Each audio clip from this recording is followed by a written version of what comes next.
Pour accéder à Bookings avec moi, vous pouvez cliquer toujours dans notre espace là, sur la gaufre et aller cliquer sur Bookings. S'il n'apparaît pas dans la liste ici, vous pouvez cliquer sur toutes les applications ici.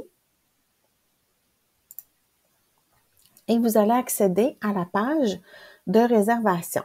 Vous voyez en haut, on a la page de réservation personnelle. Ça, c'est pour accéder à votre page de réservation. Donc, pour un enseignant ou un membre du personnel qui veut générer un calendrier de rendez-vous. Puis ici, vous allez trouver dans les pages de réservation partagées les anciennes pages Bookings que vous aviez créées pour les années précédentes. Vous pouvez toujours aller modifier l'une de ces pages-là, mais là, je veux me concentrer sur la page de réservation personnelle. Donc, vous pouvez y accéder en cliquant par ici. Et vous allez voir cette page-là. Vous pouvez aussi passer par Outlook. Si vous êtes plus habitué d'ouvrir votre calendrier ou votre Outlook avec le courriel, quand on est dans la partie calendrier d'Outlook, vous pouvez aussi accéder à votre page de réservation. Donc, vous voyez, c'est la même page exactement. Peu importe le chemin que vous prenez, vous pouvez arriver à cette page-là. Alors, pour créer votre espace de réservation, vous pouvez le créer de façon publique. Ça va s'afficher sur votre page générale de réservation ou vous pouvez décider de créer un calendrier privé. Le contenu va être la même chose, c'est juste que là, vous allez être obligé d'envoyer le lien de ce calendrier-là. C'est la seule différence. Allons-y. Alors, on commence toujours par un titre, c'est obligatoire. Ici, j'ai précisé en présence parce que je veux parce que, par exemple, dans mon école, ben, les rencontres de bulletins vont se faire en présence. Puis pour pas mélanger les parents, ce que je vais faire, c'est que je vais aller aussi désactiver la réunion Teams. Fait qu'ils recevront pas un rappel de réunion à accéder en virtuel. C'est vraiment en présence. Ici, je vais aller ajouter la description.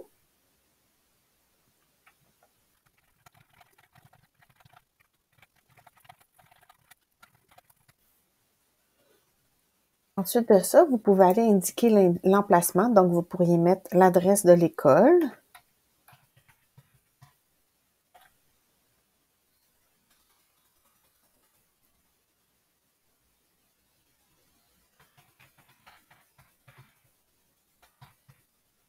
voyez, je peux même aller choisir le nom d'une école carrément, puis aller l'ajouter, ça va donner la bonne adresse. Ensuite de ça, ben, vous décidez de la durée des rendez-vous. Donc, ça peut être 30 minutes. On peut personnaliser aussi et mettre 20 minutes si on veut. Donc, ici, public.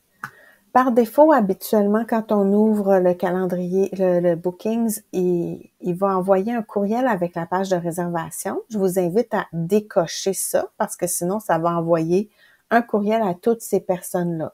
Vous pouvez aussi supprimer toutes les personnes qui apparaissent dans la liste ici, si vous voulez, mais c'est pas nécessaire. Ensuite de ça, il faut planifier la personnalisation. Parce que là, sinon, les gens vont pouvoir en prendre rendez-vous n'importe où dans votre agenda. Il faut, pour commencer, aller afficher les heures de réunion régulières. C'est super important parce que si vous gérez pas cette partie-là, ça se peut qu'il y ait des moments où vous voulez que les gens prennent un rendez-vous, par exemple en soirée, puis que ça soit pas disponible dans le calendrier parce que vos heures de réunion régulières vont pas jusqu'en soirée. Donc, on va l'ouvrir. Donc, vous voyez ici, horaire et lieu de travail, c'est ça ici là qu'on veut vérifier parce que vous voyez, je ne l'ai pas là par défaut. Donc, dans l'horaire, moi, je suis disponible du lundi au vendredi de 8 à 16 heures. Mais là, je pourrais décider que vu, par exemple, c'est la soirée de bulletin le jeudi soir, ben ce soir-là, je vais allonger ça jusqu'à 21 heures, par exemple. Puis, Le vendredi, ben ça sera ces heures-là. Ensuite de ça, moi, je vais pouvoir aller, une fois que ça c'est fait, je vais pouvoir aller préciser pour une plage de date. Fait que ça, c'est important. Je vais enregistrer et je reviens à mon Bookings. Donc, utiliser mes heures de réunion normales, on va aller utiliser des heures de disponibilité personnalisées. Puis, on va aller indiquer uniquement pendant la plage des dates suivantes.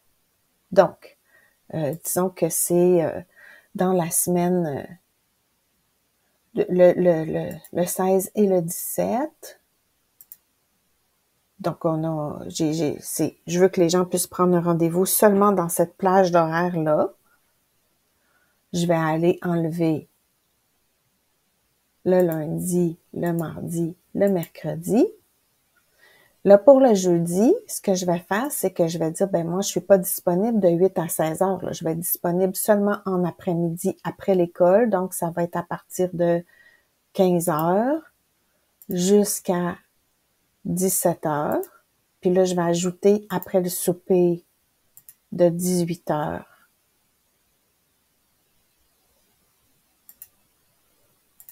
à 21 heures. Puisque c'est ce que j'ai mis dans mon calendrier tout à l'heure. Puis le vendredi, ben là, ça dépendra si c'est une journée pédagogique, puis vous avez décidé de mettre l'avant-midi pour ça, ben ça pourrait être de 8 heures à 11h30. Donc,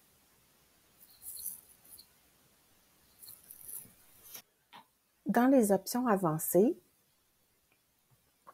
je vais vous montrer cette partie-là ici. Ce qui est important d'aller changer, c'est les intervalles. Si vous voulez que ça soit aux 20 minutes comme vous aviez mis avant, ben, il faut que ça soit aux 20 minutes. Sinon, dans la présentation du calendrier, les gens vont prendre rendez-vous. Vous allez avoir seulement aux 30 minutes. Fait que c'est à vous de voir. Ça vous donne un petit temps pour souffler entre chaque rencontre, mais ça limite aussi le nombre de rendez-vous. C'est important d'aller le vérifier. Votre attention sur le délai minimal. Ça, c'est jusqu'à quand que vous voulez que les parents puissent prendre rendez-vous. Est-ce que vous voulez qu'ils avoir des rendez-vous jusqu'à la dernière minute qui s'ajoutent ou vous voulez à dire, par exemple, jusqu'à la veille. Puis ensuite de ça, on peut même ajouter un rappel par courriel. Puis on peut aller dire, ben disons 1 heure avant le rendez-vous, les gens vont recevoir un courriel pour dire, et on peut préciser le message.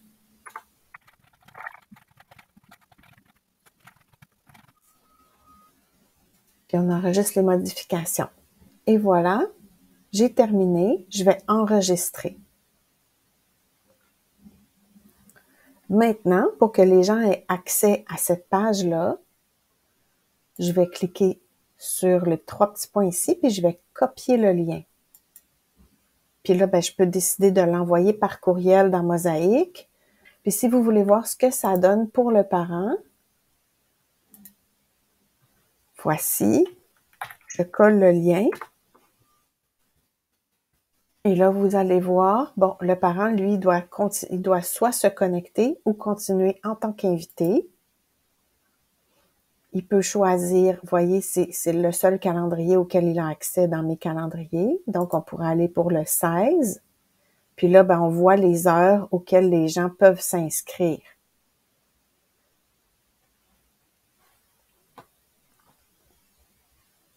Donc, ils ont juste à choisir. Ils écrivent leur nom, ils mettent leur courriel. Puis là, ici, c'est là que je leur ai demandé d'aller indiquer le nom de l'enfant. Là, vous voyez, c'est écrit ici. N'oubliez pas d'inscrire le nom de votre enfant dans les notes de la rencontre. Bon, j'ai pas pu ajouter, comme on pouvait avant, des sections obligatoires à remplir dans le message, dans l'inscription au courriel. Donc, si je fais suivant, ben là, les gens vont écrire leur nom, puis ils vont envoyer leur information.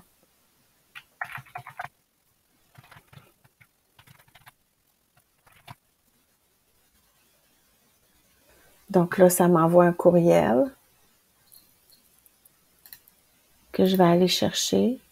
Je vais avoir un code dans mes courriels personnels. Et le code de vérification.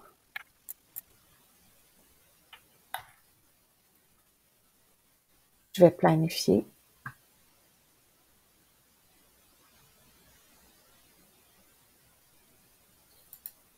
Et voici ce que je reçois dans mon courriel. Fait que je pourrais l'ajouter, là. Moi, je sais, c'est un courriel Gmail là, que j'ai pris, donc je peux l'ajouter à mon agenda. Mais ça donne le lien ici pour recevoir une réservation. Ce qui va apparaître dans mon agenda, vous voyez, rencontre de bulletin ici avec Nadine. Donc, je vais voir les rendez-vous s'afficher dans mon agenda directement pour voir. Puis, je reçois en plus un courriel qui m'indique que j'ai eu une réservation dans mon calendrier. Et voici la présentation pour Booking avec moi.